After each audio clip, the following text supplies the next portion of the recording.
What's the meaning of anticonvulsant?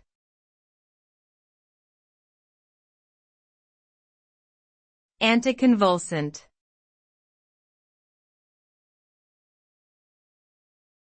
Anticonvulsant.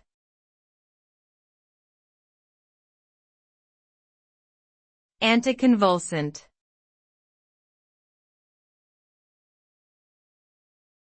Anticonvulsant.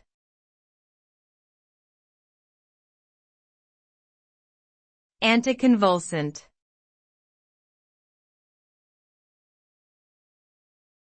Anticonvulsant refers to a medication or substance that is used to prevent or treat seizures.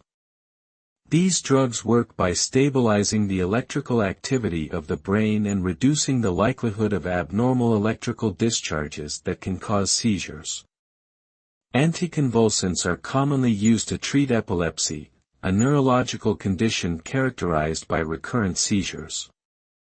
They may also be used to treat other conditions such as bipolar disorder and neuropathic pain. As with all medications, anticonvulsants can have side effects and should only be used under the supervision of a healthcare professional.